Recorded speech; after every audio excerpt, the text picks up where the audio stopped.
সবাইকে অসংখ্য ধন্যবাদ আজকে এই ধ্যানের যাত্রায় আমাদের সঙ্গে থাকার জন্য।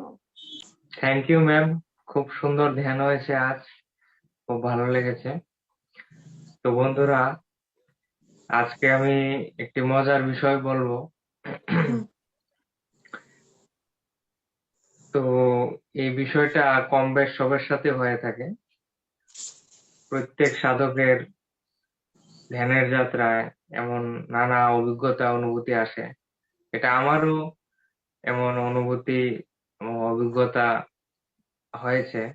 তো কম বেশ সবাই যারা ধ্যানে আসে, নতুন নতুন তাদের এই অভিজ্ঞতাটা প্রথম দিকে অনুভব হয়, এবং এটা একদম স্বাভাবিক।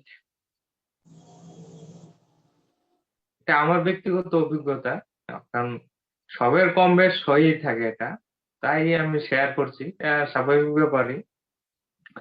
যখন আমরা ধ্যানে আসি, এই ধ্যান করার ফলে কি হয়, আমরা বিশ্ব শক্তি গ্রহণ করি, কসমিক এনার্জি আমরা ধীরে ধীরে নিতে থাকি, বিশ্ব ঊর্জা। এই দিব্য শক্তি নেওয়ার ফলে আমাদের চেতনার বিকাশ হয়।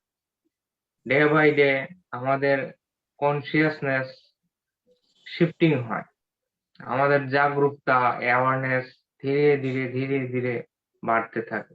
এই দৈবিক শক্তি, বিশ্ব ব্রহ্মাণ্ডের ঊর্জা আমাদের শরীরের মধ্যে আসার ফলে আমাদের সমস্ত পুরানো প্যাটার্ন, ধারণা, মান্যতা এগুলি ঝরে পড়তে থাকে, চেঞ্জ হতে থাকে, এবং আমাদের একটা চেতনার একটা নতুন আয়াম খুলে যায়।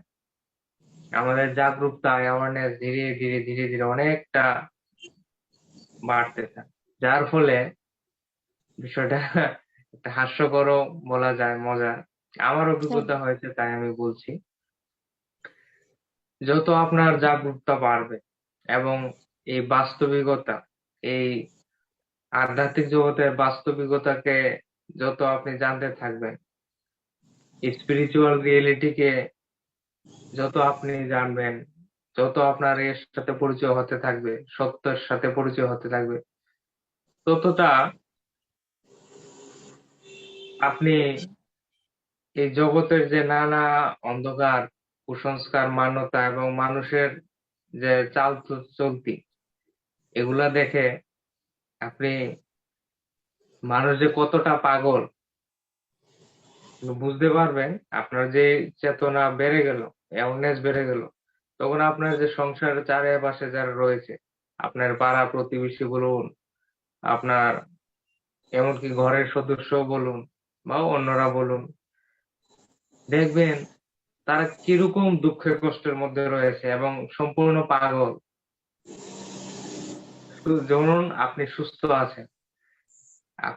আছেন, এখন একটা পাগলা পাগলা ঘরে গেলেন, একটা মেন্টাল হসপিটালে গেলেন, তখন দেখবেন কি চারিদিকে পাগল আর পাগল, কারণ আপনি সুস্থ আছেন।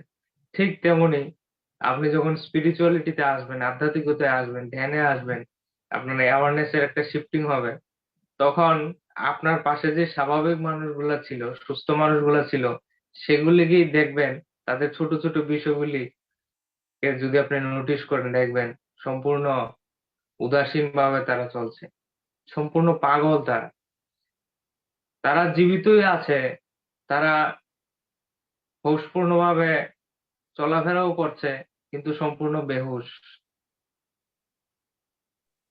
আপনার যখন সম্পূর্ণ জাগরুক হবেন, হুঁশ বাড়তে থাকবে, শরীর সম্পূর্ণ না, মোটামুটি আপনার যত অ্যাওয়ারনেস বাড়তে থাকবে, আপনি আপনার চারিপাশে লক্ষ্য করলেই দেখবেন, হোক আপনার ফ্যামিলি, প্রতিবেশী বা যেই হোক, সে চলাফেরা করছে দিব্যি, কিন্তু সে ঘুমন্ত অবস্থায় চলাফেরা করছে, তার কোনো হোশ নেই, কি করবে না করবে, আহ, সম্পূর্ণ বেহুশ অবস্থায় জীবনযাপন করছে, সম্পূর্ণ পাগল মনে হবে।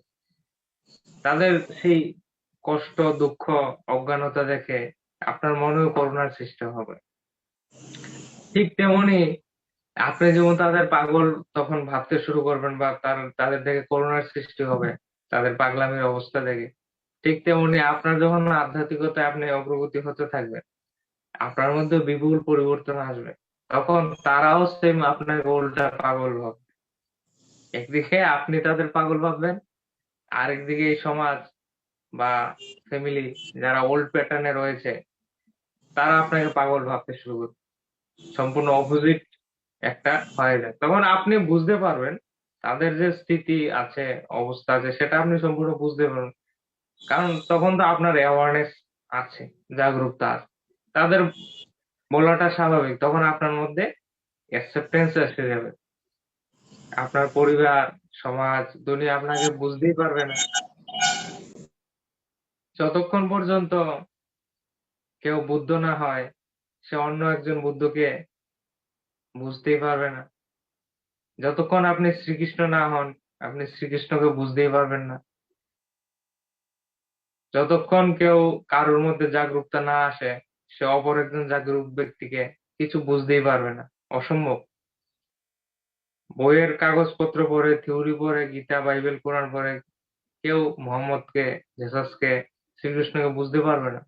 বুঝতে গেলে সেই অ্যাওয়ারনেস স্থিতিতে আসতে হবে, তার কনসিয়াসনেস সেই স্থিতিতে যাইতে হবে। সিমিলারলি আপনার পরিবার, ঘর সংসার আপনাকে বুঝবে না। হয়তো সৌভাগ্য থাকলে আপনার ধ্যানের ঊর্জার দ্বারা তাদের মধ্যে পরিবর্তন আসলে, তারাও ধ্যানে চলে আসলে ধীরে ধীরে বুঝতে থাকবে। নয়তো আপনার মধ্যে এই সিলটা লাগবে। এটা প্রত্যেক ধ্যানী ব্যক্তিকে জিজ্ঞেস করে দেখতে পারেন। তাদের এই সিলমোহর লেগে যায়, সে পাগল।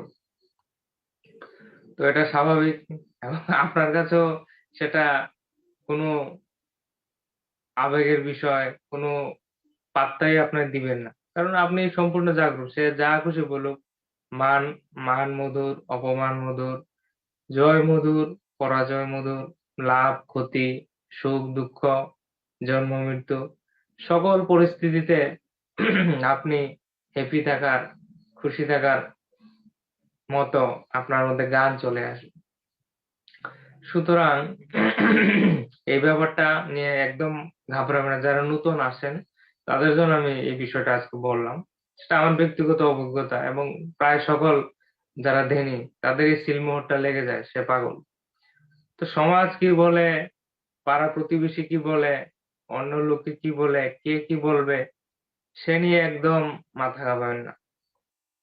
তাদের কথায় যদি বাঁচতে যান, তাদের কথা যদি আপনার অন্তরের শান্তি বিঘ্ন হয়, আপনার ইনার পিস ডিস্টার্বড হয়, তাহলে আপনি নট এট অল বুদ্ধ, আপনি সেই স্থিতিতে পৌঁছাননি।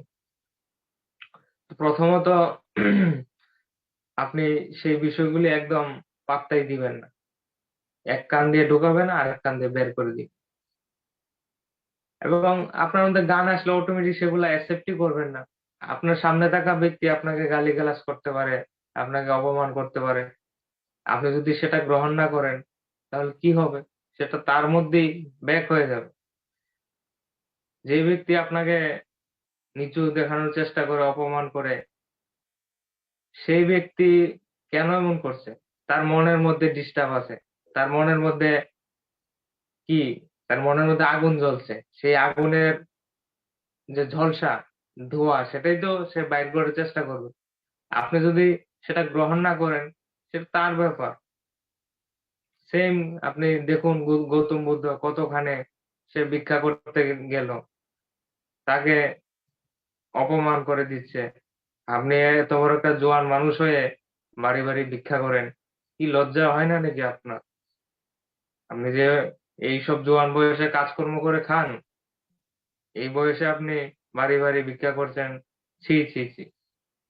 তো সে বলেছে, আপনার যদি ভালো লাগে তাহলে দেন, আমি গ্রহণ করব, নয়তো না। কিন্তু তার শিষ্যরা বলছে, আরে আপনি তো কিছু বলুন, ওনাকে কিছু বলুন। আপনি কিছুই বলেন না, চুপ থাকেন। বলুন, আমি, গৌতম বুদ্ধ বললো, আমি তো ও যা বলেছে ওর কাছে রয়েছে, আমি তো সেটা গ্রহণই করিনি। আমার অন্তরের শান্তি কারোর কথায় বিঘ্নিত হয় না। আমি যদি গ্রহণই না করি কি হবে? সেটা তার কাছে ব্যাক চলে যাবে। সেই তার এই কটু শব্দের দ্বারা, অপশব্দের দ্বারা সেই আরো অশান্তিতে ভুগবে। তার মানসিক অশান্তিতে সে থাকবে। সুতরাং আমাদের এই বিষয়গুলি একটু সজাগ হতে হবে, এবং ধীরে ধীরে আমরা সাধনার পথে এগিয়ে যাব। বাইরের কোনো পরিস্থিতি যেন আমাদের আটকাতে না পারে। তো কারোর কোনো এটাই বলার ছিল। একে তো আপনি চারিদিককে আপনার এমন মনে হবে তারা পাগল, সেটাও ঠিক, এবং তারাও আপনাকে পাগল ভাববে, সেটাও ঠিক। আপনি আপনার স্মৃতিতে থেকে ডে বাই ডে অগ্রসর হয়ে যাবেন। Thank you. কারোর কোনো প্রশ্ন থাকলে ধন্যবাদ। খুব সুন্দর সুন্দর কথা বললেন আমাদের সঙ্গে। আহ কারো যদি কোনো কিছু বলার থাকে, কারোর কোনো ডাউট থাকলে প্লিজ হ্যান্ড রাইজ করুন। হ্যালো হ্যাঁ হ্যাঁ বলুন। ম্যাম, খুবই ভালো লেগেছে ম্যাম। আপনার ক্লাসও খুবই মানে মানে এক্সপ্লেন করার অনেক খুবই পজিটিভিটি ফিল হয়, এবং থ্যাংক ইউ। মানে নিজেকে একটা অনেকটাই এখন আগে থেকে অনেকটা মোটিভেটেড, অনেকটা কনফিডেন্ট কনফিডেন্ট ফিল করি। তো এটাই আমার ধ্যানে আসার পরে এটা আমি নিজেকে দেখতে পেয়েছি যে আমি নিজের মধ্যে যে চেঞ্জেস গুলো দেখেছি, এটা হচ্ছে যে আমি ভীষণ আগে থেকে কনফিডেন্ট হয়েছি। আর আরেকটা জিনিস হয়েছে, আগে অনেক কিছু আমি চেপে যেতাম। কোনো কিছু একটা কথা বলতে গেলে মানে কেউ খারাপ ভাববে, যেটা যদি মানে ন্যায্য কথা হতো সেটা আমি ভাবতাম যে আহ মানে এটা বলা ঠিক হবে না বা এরকম কিছু।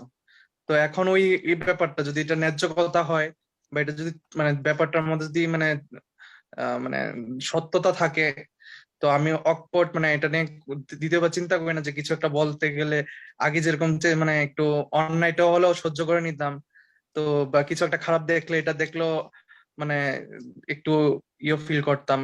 তো এখন এই ব্যাপারগুলো নিয়ে খুব কনফিডেন্ট ফিল করি, খুব পজিটিভ ফিল করি, এই আর কি ম্যাম। ধন্যবাদ সোমনাথ। আপনার মধ্যে অনেক পরিবর্তন এসেছে তা ধ্যানের জন্য, এবং এই অনুভবগুলি শুনতে পেরে সত্যি খুব ভালো লাগলো। আশা করছি আপনি কন্টিনিউ করবেন ধ্যানের জার্নিটা, এবং রেগুলার আমাদের রেগুলার চালিয়ে যাবেন। রেগুলারিটি ইজ দ্য কি অফ সাকসেস। রেগুলার চালিয়ে যেতে হবে। Sure sir, sure sir. Regularity is the কি অফ সাকসেস। এটাই রেগুলার প্রতিদিন করে যাওয়া। আমরা যেমন খাবার কিসের জন্য খাই? শরীরের জন্য। আমাদের আত্মার আহার হচ্ছে ধ্যান, আত্মার ভোজন হচ্ছে ধ্যান। আত্মাকে আমরা ভোজন দেই না, আহার দেই না, তাই আমরা নানা দুঃখ কষ্ট হতাশা চিন্তা মানসিক অশান্তি অজ্ঞানতায় জর্জরিত। আমাদের সাফারিং এর কারণ হচ্ছে আমরা আমাদের আত্মাকেই ভোজন দেই না। আপনার চেহারাটা দেখুন কি সুন্দর গ্লো করছে এই কিছুদিন ধ্যান করে। খুব পরিবর্তন আমিও দেখছি আপনার মধ্যে, খুব ভালো লাগছে। আর স্যার আরেকটা জিনিস বলবো, এভাবে চালিয়ে যান। আরেকটা জিনিস বলবো sir, thank you so much যে এত মানে এত ভালো করে একটা গাইড করার জন্য। আমি তো মানে সত্যি করে বলতে কি অনেক রকম অ্যাংজাইটিতে, ডিপ্রেশনে সবগুলো ভুগছিলাম। এখন আমি মানে অ্যাংজাইটি হয়, আমার হয়, এরকম বলবো না যে আমার হয় না। ফ্রি হয়ে যান, ওপেন হয়ে যান। আপনি একটু অসুখেও শুনবেন, পত্রিজির স্পিচ গুলা শুনবেন, অসুখে শুনবেন। তাদের শুনলে আপনি ওপেন হতে থাকবেন, ওপেন হতে থাকবেন, ওপেন হতে থাকবেন। এই সমাজের যে একদম ধারণা মান্যতা, সেগুলির কারণে আমরা 90% স্টাক হয়ে থাকি। সমাজকে গুলি মারতে হবে এবং নিজের এনজয়মেন্টকে দেখতে হবে। আমরা হচ্ছে আত্মা। আমরা পৃথিবীতে এসেছি এনজয় করার জন্য, সেলিব্রেট করার জন্য, জীবনটাকে বাঁচার জন্য। এই দুঃখ কষ্ট ভোগ করার জন্য আসিনি। আমরা নিজেও আনন্দ করব, অন্য আত্মার উদ্ধারের কাজ করতে এসেছি। দ্যাট ইজ দ্য একদম sir, purpose of our life, not to suffer. একদম স্যার। আর আনন্দ কখনো অন্যের উপর ডিপেন্ডেন্ট হলে হবে না। নো একদম একদম ডিপেন্ডেন্সি। একদম স্যার। মাতা পিতা হোক, স্ত্রী হোক, সন্তান হোক, কেউ আপন না। কারোর উপর ডিপেন্ডেন্ট হলে হবে না। ভাই হোক, বন্ধু হোক, গার্লফ্রেন্ড হোক, নো ডিপেন্ডেন্সি। একদম আপনার একদম আনন্দের, আপনার হাসি খুশির চাবিকাঠি, আনন্দের চাবিকাঠি একমাত্র আপনার কাছে আছে। কোনো একদম স্যার। গুরু, কোনো মাস্টার, কোনো ভগবান আপনাকে হেল্প করতে পারবে না। আপনি নিজেই আপনার master. You have to be master of your own self. That is the ultimate thing. একদম স্যার, একদম। নো ডিপেন্ডেন্সি, নিজের উপর নিজেকেই মাস্টার করুন। একদম sir. Thank you, thank you. Thank আর ইউ সো মাচ। সোমনাথ, ওইটা